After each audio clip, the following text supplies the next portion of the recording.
নমস্কার বন্ধুরা, NEET Yuji 2024 candidate যারা আছো, কাউন্সেলিং রিলেটেড যে কোনো কোয়ারিজ আপডেটের জন্য তোমরা আমাদের চ্যানেলটিকে রেগুলার ফলো করতে পারো বা আমাদের টেলিগ্রাম গ্রুপেও অ্যাড হতে পারো। লিঙ্ক ডিসক্রিপশন ফার্স্ট কমেন্টে দেওয়া আছে। নিট 2024-এ তোমরা যদি কেউ পার্সোনালাইজড পেড কাউন্সেলিং অ্যাভেল করতে চাও, এই নাম্বারে হোয়াটসঅ্যাপে ডিএম করতে পারো 499 টাকাতে। তোমাদের কাউন্সেলিং শুরু থেকে শেষ রাউন্ড পর্যন্ত, অর্থাৎ কাউন্সেলিং স্টার্ট থেকে কলেজ অ্যাডমিশন পর্যন্ত তোমরা সম্পূর্ণ গাইডেন্স পাবে।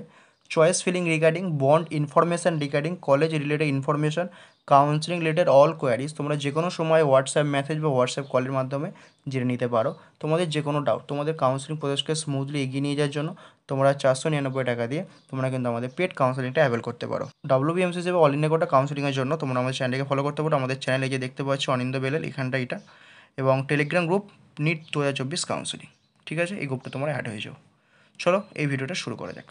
নমস্কার বন্ধুরা, এখন নিট 2024-এর পেপার লিক নিয়ে বা বিভিন্ন নাম্বারে যে গ্রেস মার্কস নিয়েছে সেই নিয়ে যে সমস্ত বিভিন্ন ঝামেলাগুলো চলছে, তো সেই রিলেটেড কলকাতা হাইকোর্ট যে স্টে দিয়েছে কাউন্সেলিংয়ের উপর, যে এখন কাউন্সেলিং বন্ধ থাকবে, তো সব কিছু নিয়ে এনটি একটি প্রেস কনফারেন্স করেছিল আজকে 8 জুন 2024। তার যে আউটকামগুলো সেগুলো কি, সেগুলো আমরা এক নজরে একটু দেখে নেব এবং এর কী কী হতে পারে ও সেই বিষয়ে একটু আলোচনা করে নেব।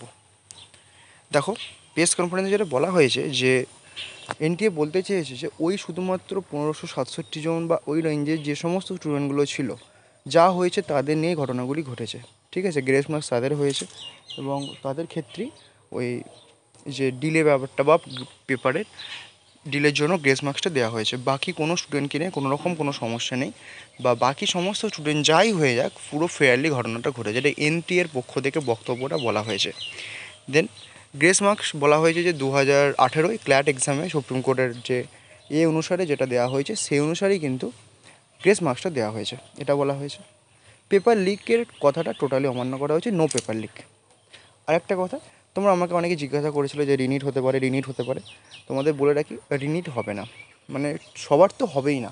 যদি খুব বেশি কারো ঝামেলা হয় বা খুব বেশি যদি প্রোটেস্ট হয়, তো হতে পারে যে সমস্ত ক্যান্ডিডেটগুলোকে গ্রেস মার্কস দেওয়া হয়েছিল, বা হতে পারে যে যে সেন্টারগুলো সমস্যা সেখানেও হতে পারে, কিন্তু সব সেন্টারে রিনিট আর কোনোভাবেই পসিবল না।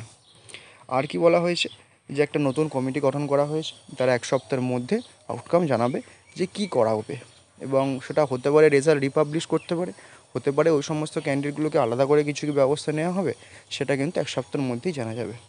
এবার তোমরা যারা নিট 2024-এ আমাদের ওয়েস্ট বেঙ্গল থেকে আছো, তারা অনেকেই বিভিন্ন চিন্তিত আছো। যারা 620, 630 এরকম মার্কস স্কোর করেছো, তারা অনেকেই ভাবছো যে সিলেকশন হবে কি না। তোমাদের একটা কথাই বলি, তোমরা এখন এসব নিয়ে ভেবো না, কারণ যেটা হবে দেখা যাবে, আর যেটা তোমাদের হাতে নেই সেটা নিয়ে তোমরা বেকার চিন্তাভাবনা করার কোনো দরকার নেই। আর দেখা যাক কী হয়, আমাদের ওয়েস্ট বেঙ্গলের ক্ষেত্রে কতটা কি এফেক্ট পড়তে পারে। আর ওয়েস্ট বেঙ্গলে যদি স্ক্যাম না হয় তো দেন ব্যাপারটা মিটেই গেল। এবার দেখা যাক নেক্সট 1 সপ্তাহের মধ্যে কী আসে, তোমরা আমাদের চ্যানেলের থ্রুতে আপডেট পেয়ে যাবে। এবং তোমাদের নিট কাউন্সেলিংয়ের যে কোনো হেল্পের জন্য তোমরা আমাদের চ্যানেলটিকে ফলো করতে থেকো, আর যে সবসময় আপডেট পাবে আমাদের টেলিগ্রাম গ্রুপে অ্যাড হতে পারো। চলো, ভিডিওটা এই পর্যন্ত, দেখা হচ্ছে পরের ভিডিওতে।